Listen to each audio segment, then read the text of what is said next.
জেতা match Bangladesh draw করে, draw হওয়া ম্যাচ বাংলাদেশ হেরে বসে।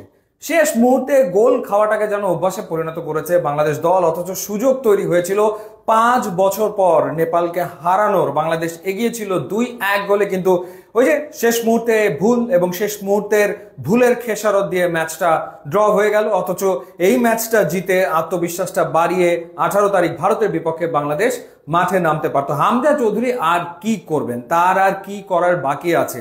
তিনি বাইসাইকেল কিকে গোল করলেন, তিনি পানেনকা পেনাল্টিতে গোল করলেন, যেগুলো আসলে কখনো আমরা দেখিনি বাংলাদেশের ফুটবলে। বাইসাইকেল কিকে তিনি যে গোলটা করেছেন এবং যেই গোলে বাংলাদেশ আসলে ম্যাচে সমতা ফিরিয়েছিল, সেটা আমার তো দেখা বাংলাদেশের অন্যতম সেরা গোল।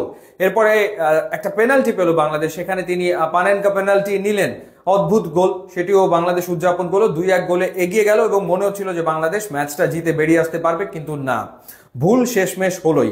এবার যদি ফার্স্ট হাফের কথা বলি, ফার্স্ট হাফে বাংলাদেশ বেশ প্রেসিং ফুটবল খেলার চেষ্টা করেছে। একেবারে বলা যায় যে বল পজিশনে বাংলাদেশ অনেক এগিয়ে ছিল। নেপাল আসলে বাংলাদেশের বক্সে ঢুকতেই পারছিল না।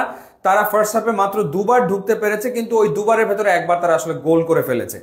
একবার তারা একটা পেনাল্টির অ্যাপিল করেছিল এবং দ্বিতীয়টাতে তারা গোল করেছে। এবং প্রথম যে গোলটা বাংলাদেশ খেলো, সেখানে যথারীতি কিন্তু ভুল ছিল ডিফেন্সের, এবং সেখানে সাদউদ্দিনের নাম আসবেই। সাদউদ্দিন ঠিকভাবে মার্ক করতে পারেনি এবং পরবর্তী সময়ে বলটা ক্লিয়ার করার কথা সোহেল রানার, তিনিও সেটা পারেননি, যার কারণে রোহিত চাঁদ তিনি শট নিয়েছেন এবং মিতুল মার্মা সেটি আসলে ঠেকাতে পারেননি। মানে ডিফেন্সের ভুল তো হয়েছে, কিন্তু গোলকিপার যে তার ক্যারিশমায় গোলটা ঠেকিয়ে দেবেন সেটা আসলে হয়নি, যার কারণে 1-0 গোলে এগিয়ে থেকে বিরতিতে যায় নেপাল। দ্বিতীয় হাফে যেটা হয়েছে যে সমিত সোমকে যখন নামানো হলো, প্রশ্ন আরো একবার আসে যে হাভিয়ার কাবরেরা কেন স্টার্টিং 11-এ সমিত সোমকে রাখেন না, বা এই ম্যাচেও রাখলেন না।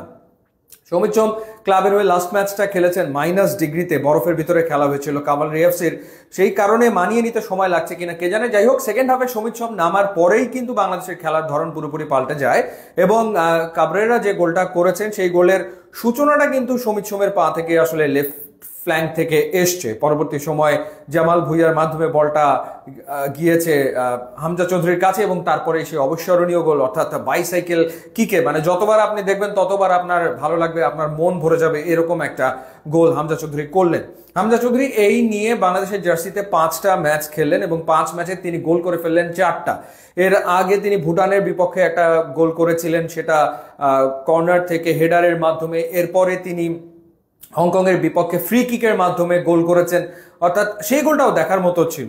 সো হামজা চৌধুরী গোল করছেন, 5 ম্যাচে 4 গোল তিনি করে ফেলছেন, যেটা আসলে তার তো কাজ না। মানে ক্লাব ফুটবলে তো তিনি ওই পজিশনে খেলেন না, তিনি ডিফেন্সিভ মিডে খেলেন বা রাইট ব্যাকে খেলেন, তো সেই জায়গাটাতে বা লেফট ব্যাকে খেলেন, তো সেই জায়গাটাতে তিনি আসলে ওপরে উঠে আসছেন দলের প্রয়োজনে, কারণ কেউ গোল করতে তো পারছে না। আজকে রাকিব নিষ্প্রভ ছিলেন, ফাহিম বারবার উপরে উঠেছেন, একটা হেডার নিয়েছেন গোলকিপার বরাবর, শট নিয়েছেন, সেই শট নেপালিরা ব্লক করে দিয়েছে, তিনি চেষ্টা করেছেন কিন্তু গোল আসলে তিনি পাননি, যার কারণে হামজাকে উপরে উঠে আসতে হয়েছে। ফার্স্ট হাফে জামাল ভুঁইয়া একটু উপরে খেলছিলেন, পরে যখন তিনি নিচে নেমে এলেন তখন হামজা উপরে উঠে আসার ফলেই কিন্তু বাংলাদেশ বেশ অ্যাটাকিং ফুটবল ওই ফেজটাতে খেলেছে। কিন্তু এরপরে যখন একটু পায়ে টান লেগে হামজা মাঠ থেকে বেরিয়ে গেলেন, তখনই আসলে মন কেমন যেন করছিল যে এবারই বুঝি বাংলাদেশ আসলে গোলটা খেয়ে বসে কিনা, এবং দেখা যাবে যে শেষমেশ জেতা ম্যাচটা ড্র করে বেরিয়ে আসতে হবে, সেটা আসলে হয়েছে। হাভিয়ার কাবরেরা বেশ কয়েকজনকে খেলিয়েছেন, সেকেন্ড হাফে চেঞ্জ করেছেন, সেখানে হৃদয়কে নামিয়েছেন, এরপর আহাদ শাকিল তপুকে খেলিয়েছেন, যেহেতু ইনজুরিতে পড়ে গিয়েছিলেন জায়ান, সেটা একটা চিন্তার কারণ যে ভারত ম্যাচের আগে জায়ান যদি সুস্থ না হয়ে ওঠে তাহলে আসলে বিপদ হতে পারে। এরপর হৃদয়কে তিনি খেলিয়েছেন এবং কিউবা মিচেলকে শেষ মুহূর্তে তিনি নামিয়েছেন। কিন্তু শুরু থেকে আসলে সমিত সোম তাকে কিন্তু বাংলাদেশ দল মিস করেছে, কারণ বাংলাদেশ বল পজিশনে ফার্স্ট হাফে এগিয়ে থাকলেও ওই ক্রিয়েটিভিটি জায়গাটাতে কিন্তু ঘাটতি ছিল, যেই কারণে গোল করার অপরচুনিটি ফার্স্ট হাফে বাংলাদেশ তৈরি করতে পারেনি।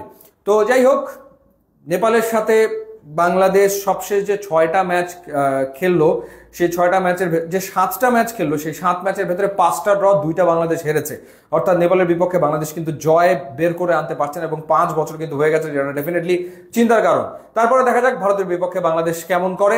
ইউটিউব ইনস্টাগ্রাম লিঙ্ক দিয়ে আসা প্রযোগ দিলে খুবই খুশি হবেন। Thanks for watching.